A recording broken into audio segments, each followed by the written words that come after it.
Hi, good evening, everyone, and thank you for joining our book talk. I hope that you end up wanting to read one of these three books that I'm going to recommend to you that I've read over the summer. Um, you're going to see three different, very different books. One is a nonfiction book, and two are fiction, and they come in a variety of formats and genres. But they all have one common theme. They have very admirable main characters that commit some sort of act of bravery and courage.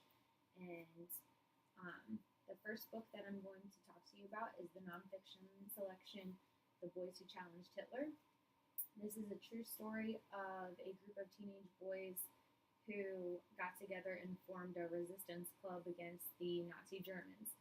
It centers around two brothers, Nud and Jens Peterson, and they were living in Denmark in the 1940s at the time, and Germany came into Denmark and took control. And Nud and Jens were furious that the leaders in the government of their country did not fight back.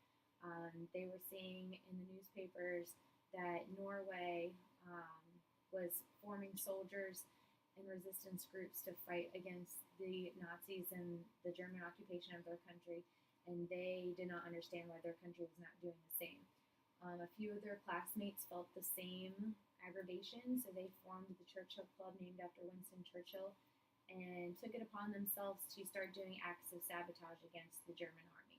So, for example, in the middle of broad daylight on their bicycles, they would ride around, and it started with little acts of sabotage, changing roadway signs,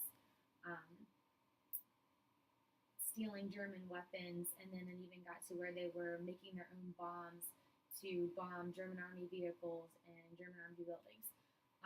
The story is told in two different perspectives, the third person account from the author Philip Hoos, and then the first person account of Nud Peterson, one of the brothers who started the club. And it's a great mix of the two perspectives because you get a timeline of all the events, and Nud Peterson gives his firsthand account of what was going on at the time. Also, different facts about the war and different facts about the Nazis are thrown in there. So it's a great read, especially if you love history. I know I do. This was a great nonfiction selection, and it did not take me long to read it all. A lot of interesting facts that you wouldn't normally learn about in your history class. The second book is a fiction book, and it's a graphic novel called This One Summer. I'll be honest, I'm usually not into graphic novels. But this one was absolutely amazing. It centers around two friends, Rose and Wendy. They go on summer vacation to a little cottage on the beach every year, and they've been going for several years, spending the summers together. But this summer is really different. They're in that awkward preteen phase where they're still acting like kids, but they also are desiring to be like the older teenagers. They end up spying on a few teenagers every single day and hearing about issues like teen pregnancy and drugs and alcohol. And they're obviously scared to be a part of that world, but also are very interested. And they get a glimpse of what that world is like through the drama of the older teenagers. Also, Rose's mom and dad are fighting constantly, which is new for her. There's issues of Rose's mom being infertile and wanting to have another baby, but they just can't. But Rose experiences a lot of different struggles through this summer where she's trying to find her own understanding of all of them. She has an act of bravery that I'm not going to give away as a spoiler alert at the end, but she really comes into her own and shows that she is ready to be a young adult. As you can see, it's full of pictures, so it's a quick and easy read because you're pretty much just reading the dialogue between the characters, but this was absolutely an amazing story. The last book is Simon versus the Homo sapiens Agenda, and yes, it's a strange title, but this is another fiction story. It's a coming-of-age novel of this boy, Simon, who's a 17-year-old junior in high school.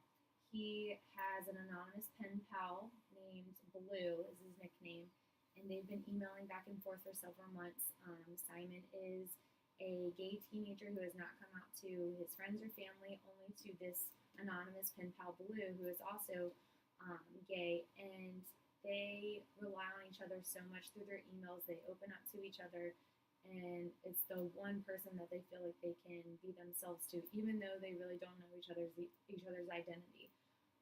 They do go to the same school, but like I said, they don't know who each other is. Well, one day Simon forgets to log out of his email account at school, and one of his classmates, Marvin, comes across his emails and sees his love interest, Blue, and his emails back and forth.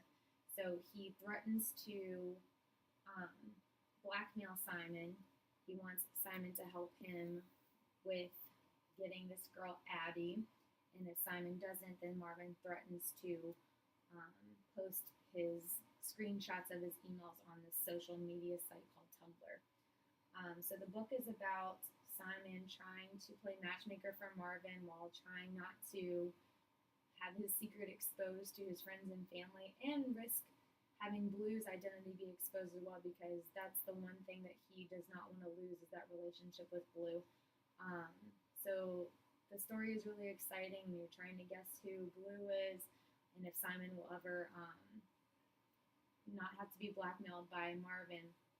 And it's just a very fun book. I have read it very quickly because it's told by first person with Simon, who's got a quirky, um, fun personality. And I do have the printed book of this, but I would really recommend the audiobook of this. I listened to the audiobook, and just hearing Simon's voice and him telling his story, it was just very fun to listen to. Um, so as you can see, all three books have some sort of unique character that overcomes a personal struggle or personal tragedy in some aspect.